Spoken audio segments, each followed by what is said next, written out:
Así comienza Temas del Día. Qué placer acompañarles de inmediato con la pregunta que les proponemos en pantalla para ustedes.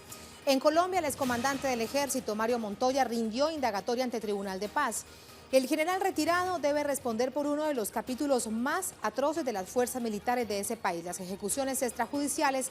¿Crees que habrá justicia? Allí la pregunta. Esperamos tus respuestas al final del día y de este programa las compartiremos con todos ustedes.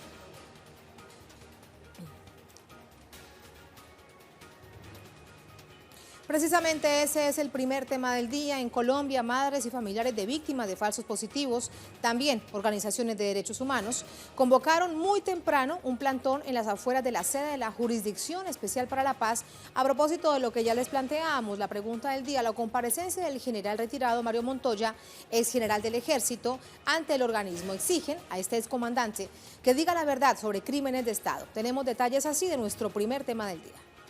Lo que entendemos nosotros es una oportunidad para que él, que se sometió voluntariamente al procedimiento ante la Jurisdicción Especial para la Paz, diga la verdad, no solamente frente a los miles de falsos positivos de ejecuciones extrajudiciales de personas a las que asesinaban y presentaban como resultados operacionales, sino que además pueda contarle al país los múltiples crímenes en que él se haya visto involucrado y además que pueda decir quiénes más contribuyeron a esta práctica masiva y sistemática de crímenes de uno de los episodios más dramáticos que vivió el país, como son estas ejecuciones extrajudiciales.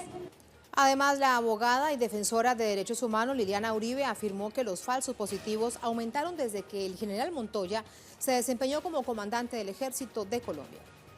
El general retirado hoy, Mario Montoya, que está aquí rindiendo una versión voluntaria, desde el momento en que fue comandante de la 4ª Brigada del Ejército en Antioquia, tiene reportes de falsos positivos.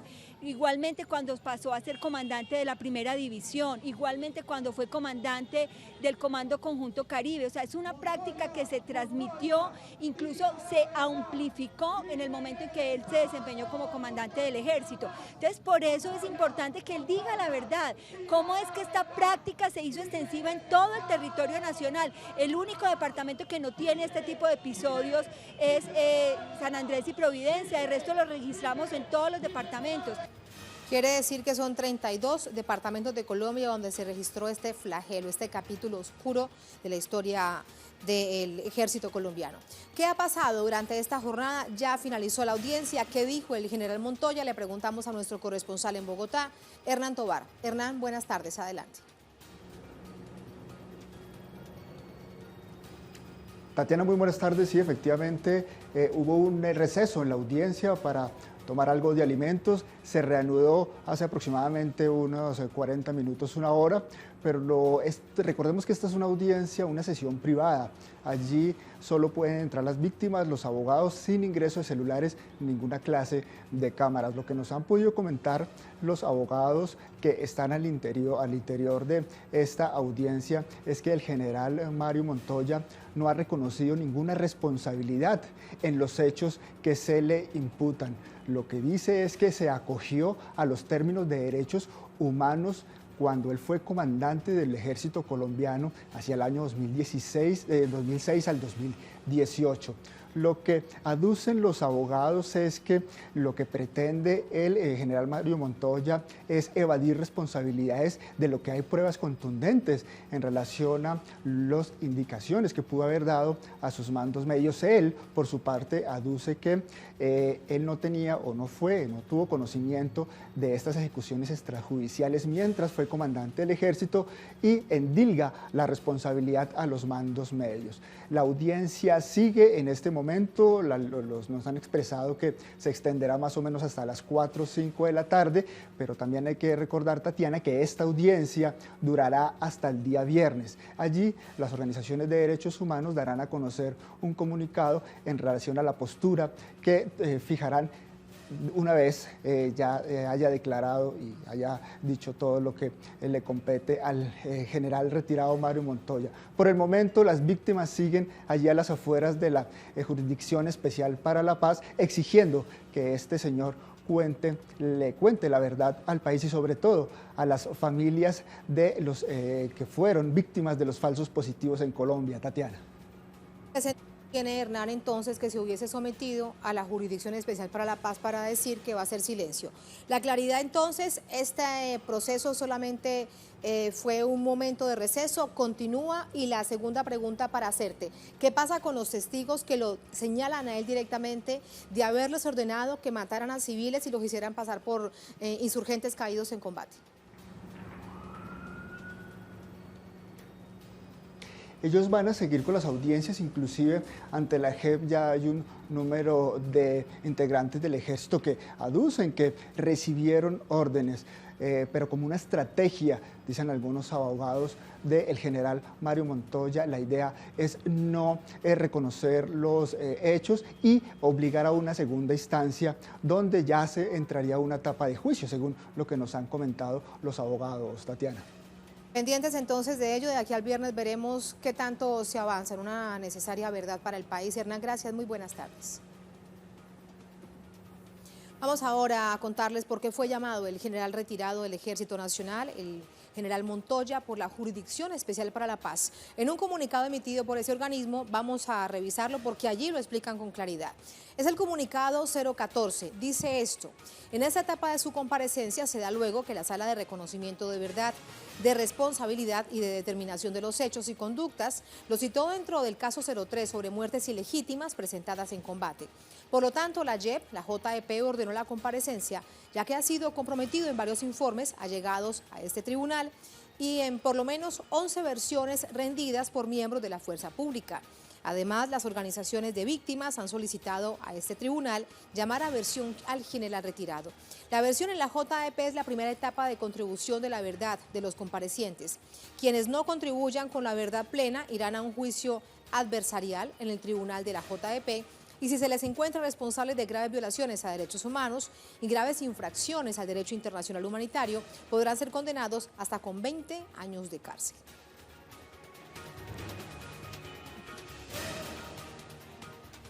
Además de esto que está avanzando en la Jurisdicción Especial para la Paz, hay otro proceso abierto en contra del general Montoya ante la Fiscalía General de Colombia. Sin embargo, ha sido un proceso muy bloqueado. Sobre eso también se exigen las víctimas que se acelere. Vamos ahora a revisar las zonas marcadas por los llamados falsos positivos, las ejecuciones extrajudiciales. Allí está. Es un registro que aporta precisamente la Fiscalía, que indica que estos crímenes se realizaron en por lo menos 27 departamentos de Colombia. La mayoría de los casos se concentraron en 9 de esos lugares. Antioquia encabeza el listado de víctimas con el 29,4% de muertes cuestionadas. De hecho, Montoya es del departamento de Antioquia. Sigue en Casanare con 7,9%, Cesar con 7,7%, Meta 7,5%. Norte de Santander 5,2%, Huila con 5,2%, Córdoba en el Caribe con 4,8%, Tolima en el centro con 4,5% y La Guajira con 4%.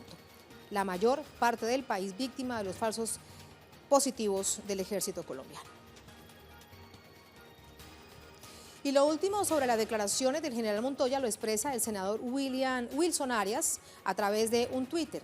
Ya lo ponemos en pantalla. Ahí está. Él dice lo siguiente: las víctimas estaban esperando hoy que precisamente Mario Montoya empezara a aportar la verdad. Y se pregunta Wilson Arias, ¿pero él qué dijo? La JEP y a las víctimas que iba a guardar silencio, no dijo nada. Ha elegido proteger a jefes políticos que dieron la orden de ejecutar miles de crímenes de Estado. Una postura del senador Wilson Arias que da cuenta también del acompañamiento a las víctimas de crímenes de Estado.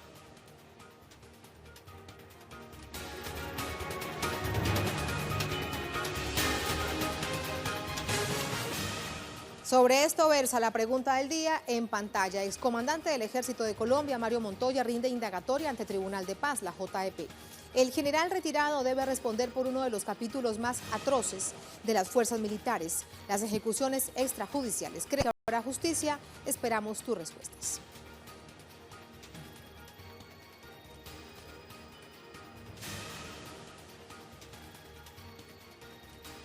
Así nos vamos a una pausa. Antes de ello, los invitamos para que sigan este miércoles otra entrega de Enclave Política desde nuestros estudios en Quito, en Ecuador. Contaremos con la presencia de Aranza Tirado, doctora en Relaciones Internacionales, politóloga. Con ella abordaremos el tema de Venezuela, Estados Unidos frente al 2020 en Colombia. Será a las 20:30 horas de Quito, 21:30 horas de Caracas, 22:30 horas de Buenos Aires, solo por esta pantalla de Telesur. Con esa invitación, pausa y volvemos.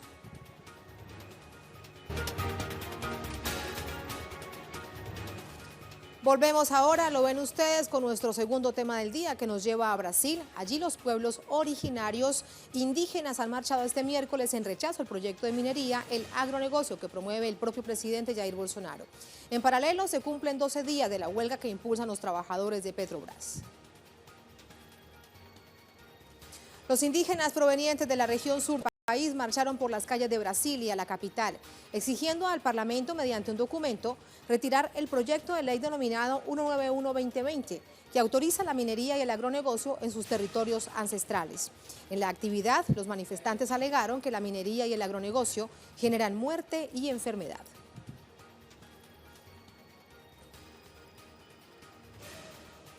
Son muchos los expertos que consideran que ese proyecto de minería responde a intereses directamente del sector privado del país.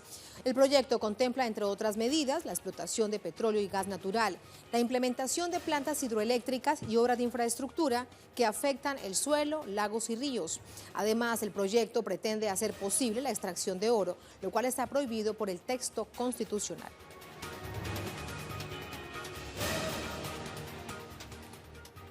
Entre tanto, en la cuenta oficial del Consejo Indio Misionero se da cuenta de los pueblos originarios que se han movilizado esta jornada. Es un tuit que ya aparece en pantalla, dicen esto: 50 líderes de pueblos guaraníes, guaraní, mibia, aguaguaraní, cangán, colén, muchos otros, ahora marchan a la Cámara de Diputados en Brasilia contra el proyecto de ley 191-2020, un proyecto del gobierno de Bolsonaro que abre las tierras indígenas para la devastación. A esto se suma la huelga de trabajadores de la empresa petrolera más grande del país, Petrobras, que cumple este miércoles 12 días en rechazo a un plan de privatización de la industria petrolera que promueve también el presidente Bolsonaro. Los trabajadores desestiman además el cierre de una subsidiaria de Petrobras en el estado de Paraná, que dejó alrededor de 1.000 personas sin empleo. La huelga es impulsada por la Federación Única de Petroleros y también la Central Única de Trabajadores. Cuenta con la concurrencia de alrededor 20.000 trabajadores de la industria petrolera nacional.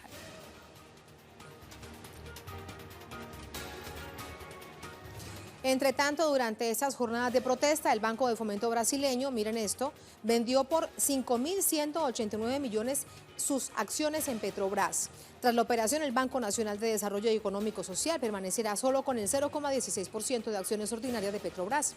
Asimismo, el Bandes ofrecerá en los próximos 3 años cerca del 90% de acciones que el Banco de Fomento posee de diferentes empresas brasileñas. Esa es parte de la respuesta del Estado a esta huelga de 12 días de trabajadores de Petrobras. Vamos ahora con la imagen del día que nos lleva hasta Líbano. La policía antidisturbio dispara gases lacrimógenos, lo hace contra un grupo de manifestantes en el centro de Beirut, precisamente. Esta fotografía da cuenta de esta tensa situación que se registra en Líbano en las últimas horas.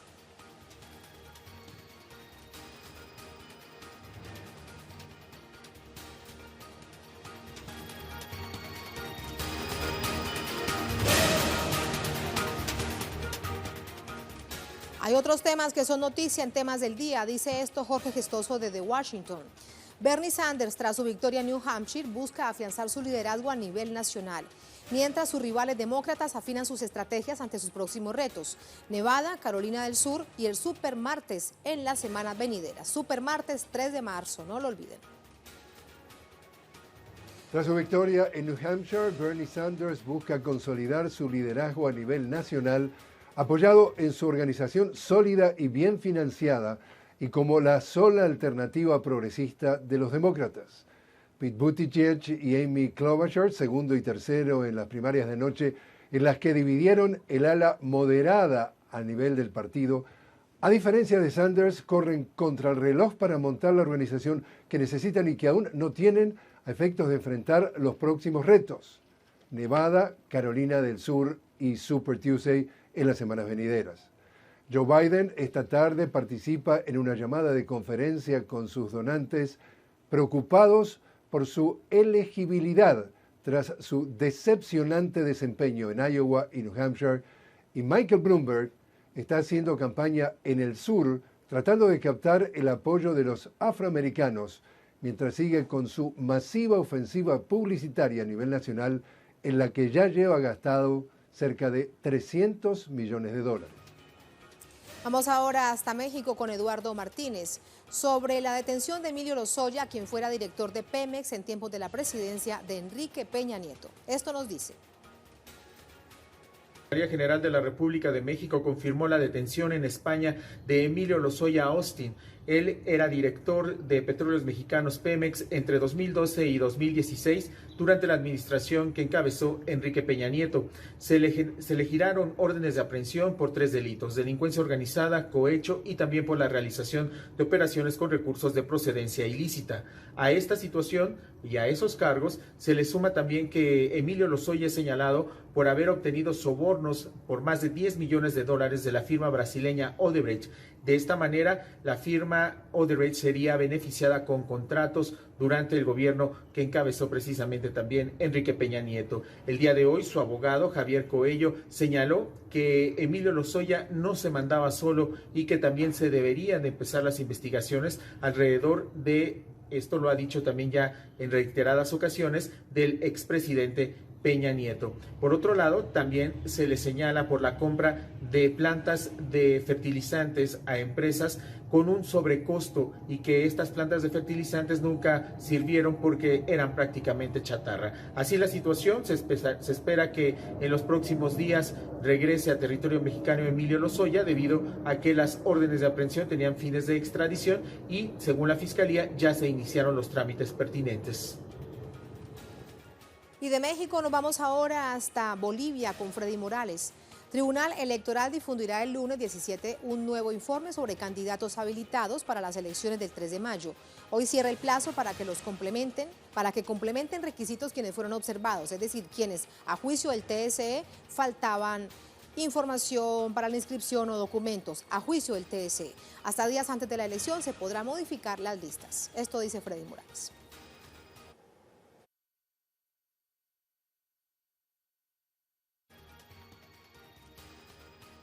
Bajo las consignas, la deuda es con el pueblo, fuera el FMI y fuerza al Ferdez, el presidente Fernández, agrupaciones sociales y políticas protestan fuera del Congreso Nacional contra la misión del organismo financiero multilateral que visita la Argentina.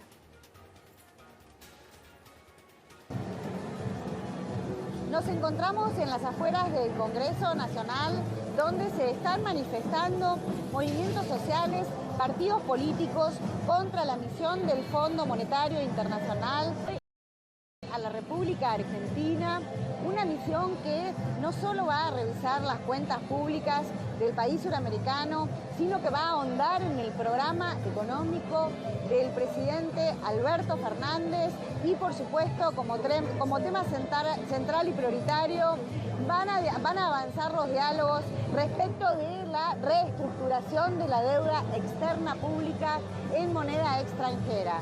Decíamos que hoy es un día de protestas en la Argentina. Las consignas más relevantes son fuera el Fondo Monetario Internacional, la deuda es con el pueblo argentino y fuerza Alberto Fernández. En distintos puntos de la ciudad y del país se están llevando a cabo protestas en contra del Fondo Monetario Internacional.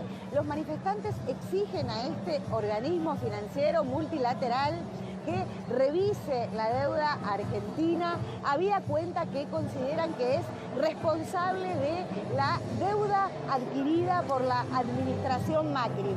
Una deuda que el presidente Alberto Fernández ya informó al Fondo Monetario Internacional que no hay forma de pagarla de acuerdo a los parámetros que negociaron con la administración Macri. De eso se trata la intervención de hoy del ministro de Economía, Martín Guzmán, que en minutos va a comenzar a rendir cuentas ante los diputados de la Nación Argentina aquí en el Congreso Nacional. En su intervención dará cuenta de cuáles van a ser los pasos a seguir en esta renegociación con el Fondo Monetario Internacional.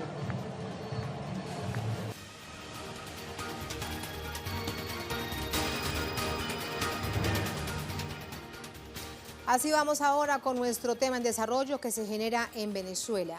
Estudiantes, organizaciones sociales se han movilizado durante esta jornada, conmemoran el Día de la Juventud en el marco de los 206 años de la Batalla de la Victoria. La juventud venezolana rechazó la agresión imperialista en medio del ataque multiforme del gobierno de Estados Unidos en contra de esta nación suramericana. Ha sido una jornada multitudinaria de estudiantes, ahí ven ustedes las imágenes precisamente, de estudiantes de colegios de secundaria, también de universidades. Caminaron, recorrieron distintas calles de la capital suramericana, Caracas, y llegaron luego a un encuentro con el presidente de la nación, Nicolás Maduro. ¿Qué se dijo allí? ¿Qué dijo el presidente Maduro? Le preguntamos de inmediato a Leonel Retamal desde nuestra sala de redacción.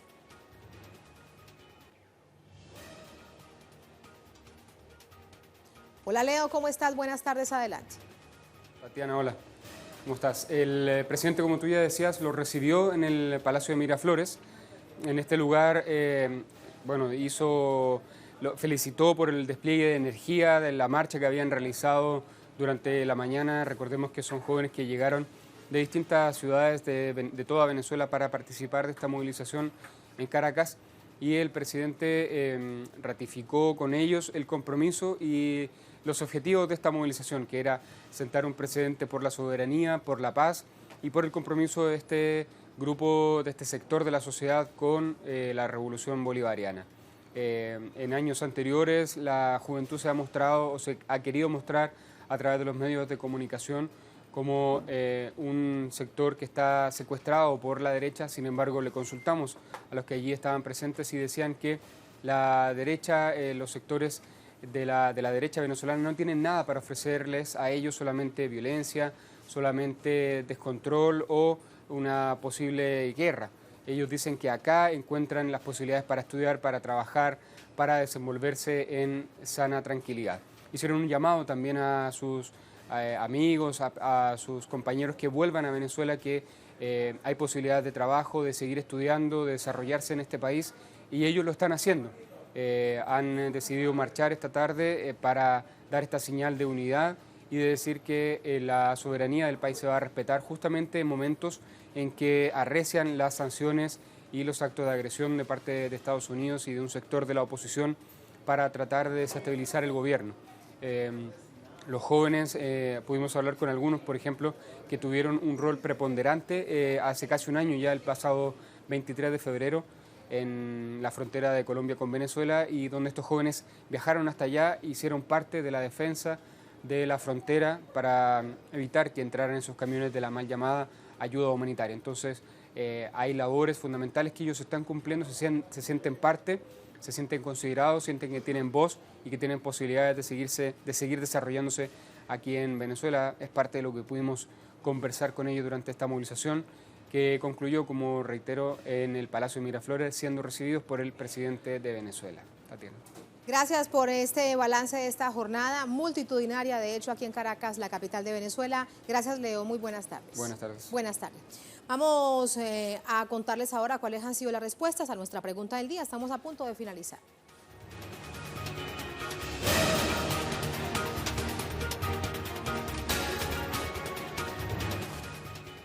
Les recuerdo la pregunta del día. Excomandante del Ejército de Colombia, Mario Montoya, rinde indagatoria ante Tribunal de Paz. El general retirado debe responder por uno de los capítulos más atroces de las fuerzas militares, las ejecuciones extrajudiciales. ¿Crees que habrá justicia? Aquí tus respuestas. Freddy, justicia sería que a ese asesino no lo mantenieran con plata del pueblo. Gracias, Freddy. Eusebio Exarren se pregunta, ¿y quién era su jefe entonces? Seguimos. Guillermo Lescano, estoy completamente convencido de que adelante de todo esto está Álvaro Uribe Vélez, el expresidente de Colombia. Hay más respuesta. Rochi, no va a contar la verdad para no echar de cabeza al criminal más grande que tiene Colombia. Gracias, Rochi. Y una más, Wilmer Castro. No habrá justicia, sucederá igual a la supuesta investigación que a principios de año se le quiso hacer al narcoparamilitar Álvaro Uribe Vélez, creador de los falsos positivos. Cuando se intenta juzgar a los criminales, todo se vuelve marketing político. Gracias, Wilmer. Una más, Joal Altán. Jamás habrá paz en Colombia mientras Álvaro Rey Paraco siga libre.